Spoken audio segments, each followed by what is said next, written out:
Akhirnya sampai juga kita ke ujung jalan HP EliteBook. Ini adalah HP EliteBook 83X series 835 atau 830. Terakhir yang masih bisa seperti ini. Kita buka bodi belakangnya dan kita lihat ini masih ada 2 slot RAM di dalamnya.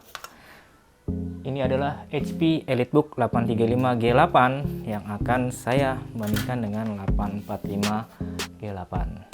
Dua-duanya G8, tapi ini 835, ini 845. Ini pernah saya review, tapi yang 845 Ryzen 5. Sekarang 845 Ryzen 7. Saya akan mulai dari bodi-bodinya dulu, atau dari namanya dulu ya Kang. Jadi nama, kalau sudah ada HP EliteBook itu artinya laptop kelas bisnis, bukan laptop kelas consumer biasa. Dan kalau sudah ada angka 8 berarti dia kelas atas.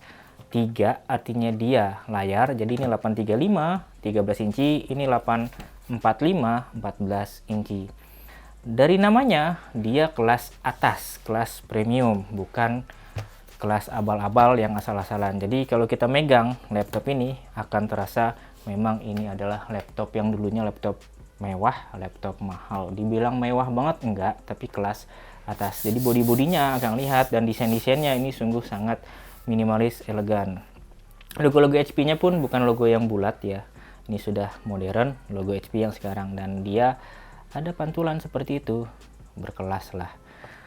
Dari dimensi-dimensinya akan lihat ini memang berbeda. Jadi salah satu kekurangan dari 845 dibanding kompetitor yang lain ya. Jadi kalau di ThinkPad, di Lenovo ThinkPad atau di Dell Latitude seri 7000, kalau di ThinkPad itu seri T yang ada S-nya, kelasnya. Laptop 845 G8 atau 845 secara umum itu dia berat. Hadirlah adiknya si 835 yang beratnya lebih, walaupun berat tapi dibanding ini enggak. Jadi kita lihat beratnya dulu. 845 atau 840 itu ada di 1,5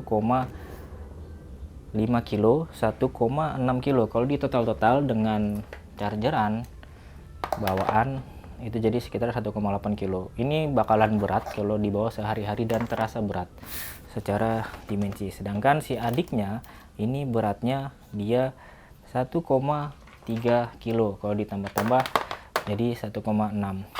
Masih lumayan untuk kita bawa-bawa, dan dua-duanya ini dia masuk ke tas ya, masuk ke tas yang biasa saya pakai, tas lempang itu. Dia masih lebar, artinya dia masih 16:9.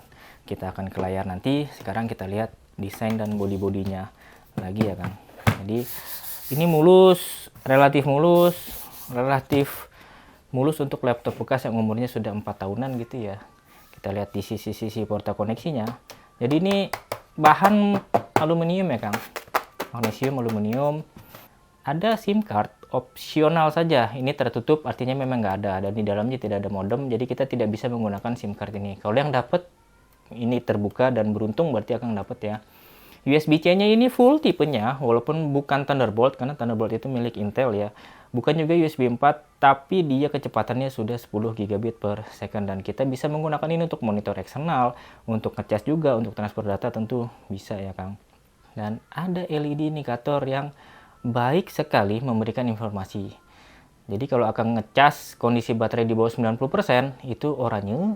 Ketika 90% ke atas itu putih, dan ketika full itu dia mati. Itu luar biasa komplit ya, bagus banget.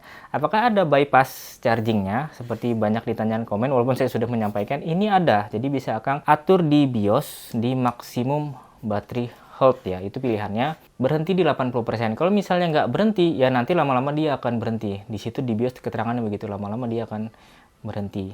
Jadi menyesuaikan nanti sistemnya. Kita ke sisi belakang. Oh, di kanan kiri akan tidak melihat apapun. Selain porta maksudnya. Tidak melihat kisi-kisi udara. Nah, ini yang luar biasa bagusnya. Jadi ada 2 kisi-kisi udara, walaupun tempat pembuangan panasnya hanya satu ya. Hanya satu. Ini jadi estetik saja dan nggak kelihatan sama sekali, dan luar biasa bagus. Kalau kompetitornya, si ThinkPad itu dia ada di kanan yang baru-baru kan. Itu mengganggu ketika pakai mouse. Kalau ini di kanan nggak ada, Di kiri nggak ada, adanya di belakang. Kisi-kisi udara untuk masukan ya, jadi ruang ini ada disediakan satu dan grill begini, modelnya bagus. Ada logo Windows, memang di Windowsnya original, dan ada rubber feet yang panjang walaupun kecil, tapi cukup lah untuk supaya laptop nggak langsung nempel ke bawah ya, dan dia memberikan ruang udara, dan juga dia agak kesat, jadi lumayan untuk bisa ditaruh di meja gitu ya, dia agak kesat, jadinya bagus. Dan kalau misalnya dibuka, apakah bisa dengan satu tangan? Kita coba. Iya, nyaris. Kalau 845 yang punya saya dulu review yang Ryzen 5 itu bisa, dia tidak bisa sampai merebah ya Kang, nggak bisa sampai 360 180 ya, nyaris lah gitu. Posisinya seperti itu. Bagaimana dengan si 835 G8? Apakah bisa juga dibuka dengan satu tangan? Kita coba. Ya, kalau ini lebih parah, baru di situ sudah tidak bisa. Dan sama, dia hanya sampai seperti ini saja.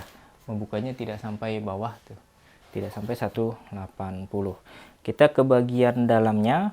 Bagian dalam ketika membuka, maksud saya. Pamres juga bersih, tidak ada stiker-stiker yang saya suka, hanya ada stiker untuk menunjukkan bahwa di sini ada privacy, ada web privacy-nya di sini, ya bisa kita buka tutup. Kalau ada yang IR kamera varian, kalau ini nggak ada ya, jadi kalau dapat akan IR kamera tambahan, jadi kalau masuk Windows laptop pakai muka gitu ya.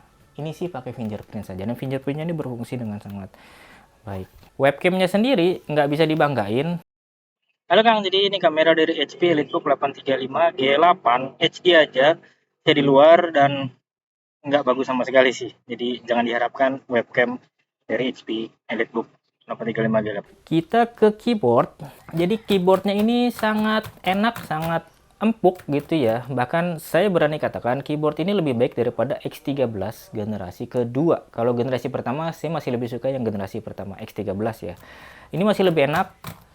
Semuanya komplit, LED indikator, ini tombol power pun ada di sini. Apakah mengganggu? Sama sekali tidak, karena posisinya yang dia ada tidak ada di pojok ya, jadi hanya di tombol delete-nya di pojok. Dan ketika kita mencet itu juga nggak akan terjadi apa-apa. Dia agak berat juga tombol dibandingkan dengan yang lain ya. Oh iya, ini nggak touchscreen. Dan keyboard ini bisa nyala, tapi dia varian ya Kang. Jadi akan perhatikan saja, dia ini bisa nyala keyboardnya. Kalau dilihat dari sini dia agak nggak center, tapi sebenarnya oke aja, nggak jadi masalah. Dan di kanan kirinya ini ada speaker Bang & Olufsen. Speakernya luar biasa bagus untuk laptop sekecil ini. Tapi kalau dibandingkan dengan si abangnya ini, speakernya jauh lebih enak si abangnya, lebih nyaring dan lebih ada bassnya.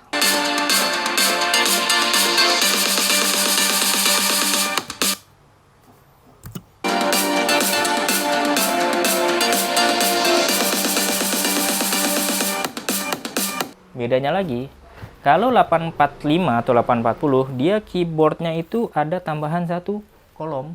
Home, page up, page down, end. Ini ada tambahan, kalau yang 835 ini nggak ada. Kemudian, bedanya lagi adalah track point. Kalau di ThinkPad namanya track point, tapi kalau di HP namanya clickpad.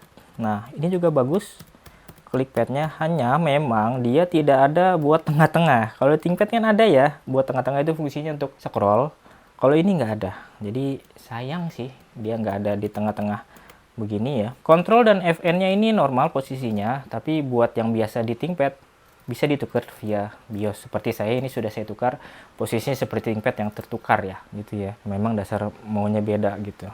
Touchpad ini sama-sama bagus dari kaca glass gitu ya. Mulus, presisi, halus, dan klik-kliknya Kang sama sekali tidak terdengar cemprengnya. Ini memang laptop yang mahal gitu ya terlihatnya. Nah, kemudian kita sekarang ke bagian layarnya. Layarnya 16:9, 835 itu 13 inci. Full HD semuanya, tidak ada HD saja, itu kabar baiknya. Matte juga itu kabar baik. Yang tidak baik adalah apa yuk? Ya, sudah bisa tebak bahwa masih ada varian yang seperti ini. Ini hanya 6 bit 45% NTSC. Tahun 2026 pakai 6 bit. Wow. Cuman lagi-lagi layar ini sebenarnya agak subjektif benar-benar. Jadi akan lihat ini. Ini coba saya terangkan, dan dia hanya 250 nits ya kalau misalnya dapat varian yang seperti saya ini. Terlihat beda. Sama lah ya. Sama-sama matte, sama-sama 250 nits, yang artinya adalah kalau dipakai di luar ruangan yang terang nggak oke, tapi kalau di dalam ruangan, di kantor, di rumah seperti ini sih oke-oke saja. Dan akan bermasalah sebenarnya ketika kita memang biasa menggunakan layar yang lebih bagus. Seperti apa layar yang lebih bagus? Seperti ini.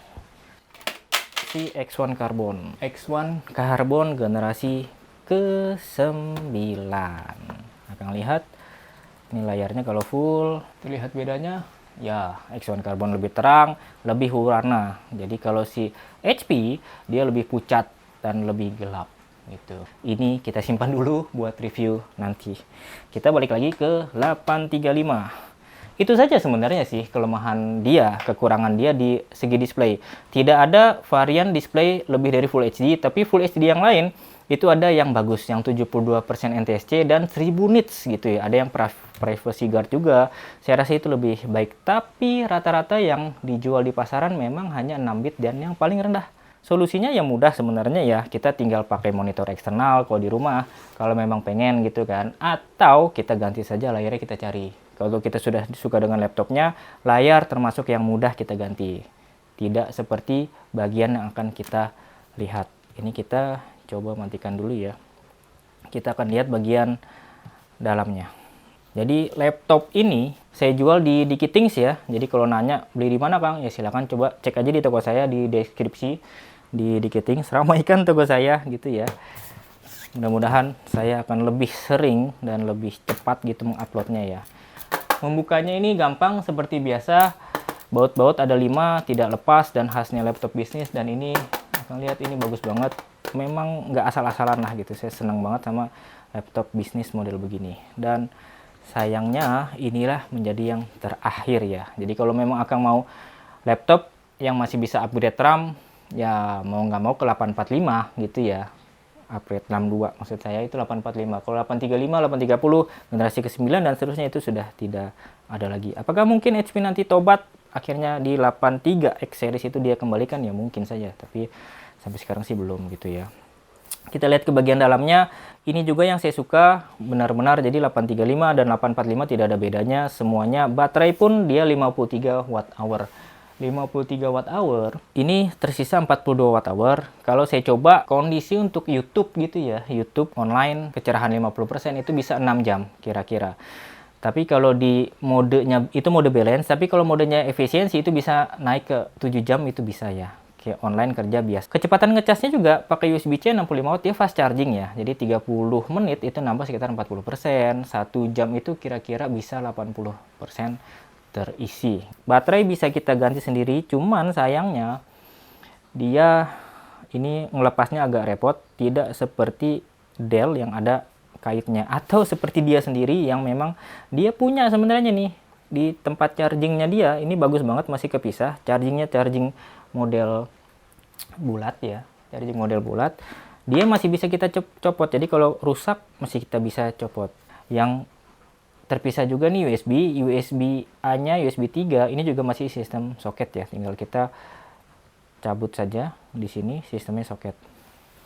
Nah, kemudian ke RAM-nya 2 slot 64 GB maksimal DDR4 3200. Ini 16 GB, bagusnya memang dia 8+8 atau 16+16 gitu ya, biar dia dual channel. Seperti si 845G8 itu 8+8. Dia 16 tapi dual channel, jadi bandwidthnya itu lebih. Dan juga di sini itu ada SSD ya Kang, pelindung SSD di balik sini. Nah, ini SSD M.2 2280 NVMe, kecepatannya bagus. Bisa kita ganti kapasitas hingga mungkin 4 tera ya, atau sesuai dengan budget, karena sekarang dua-dua ini lagi mahal banget ya, jadi bikin garuk-garuk kepala. Mudah-mudahan segera turun harganya. Dan sebelahnya nih WW1 card, yang tadi kalau misalnya ada SIM card ini bisa kita pakai di sini. Tapi kalau nggak punya, pasangkan saja SSD NVMe yang seperti SATA. seperti ini bisa kita masukin. Ini bisa terbaca, jadi bisa dapat SSD ganda, Interseta rollingnya juga kalau Akang memang pengen beli. RAM juga bisa ganda, SSD ganda, keren kan? Jadi laptop kecil, kelas bisnis, premium itu jarang banget yang masih bisa seperti ini gitu.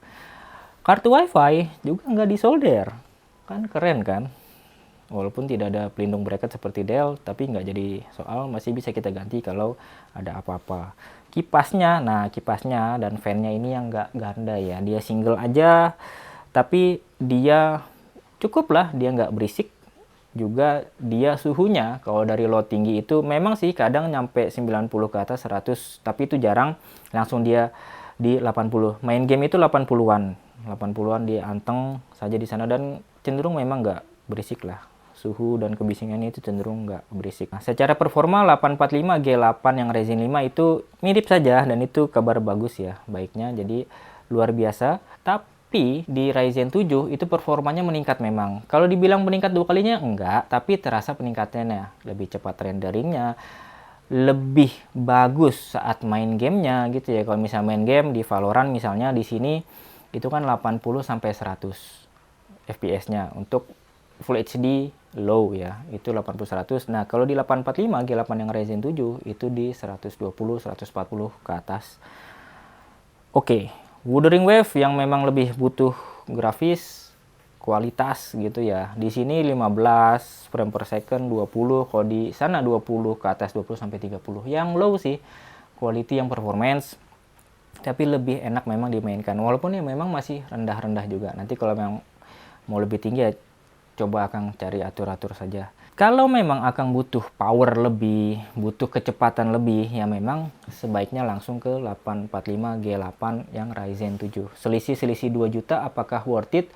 Rasanya akan lebih mahal ya. Tapi kalau kita lihat dalam konteks yang lebih lagi, laptop 6 jutaan saya jual itu 6,7 dan pasaran memang segitu ya. 6, sekian untuk mendapatkan laptop dengan Ryzen 7 Pro yang 8 core. Ini 6 core, Ryzen 7-nya 8 core, 16 thread. Bukan hanya core-nya yang berbeda, tapi GPU-nya juga berbeda. Jadi integrated GPU-nya dia Ryzen 7 dan ini Radeon ya, Radeon 7 dan Radeon 8 gitu. Memang berbeda, secara kecepatan itu dia berbeda. Jadi memang si HP EliteBook 835 G8 ini seperti tidak ada kompetitor ya. Karena kalau misalnya gini, Akang mau pilih Dell atau pilih ThinkPad 13 inci, pilihannya ke X13 generasi kedua. Apakah bisa upgrade RAM? Enggak. Akang dapat kelebihannya ya layarnya 16:10 kalau itu pun kelebihan dianggap gitu ya. Akang pilih Dell Latitude 7320, lebih ringan sih, betul. Tapi RAM-nya bisa di-upgrade? Enggak. Jadi ini saya bilang one of a kind yang sayang sekali generasi setelahnya itu tidak dilanjutkan.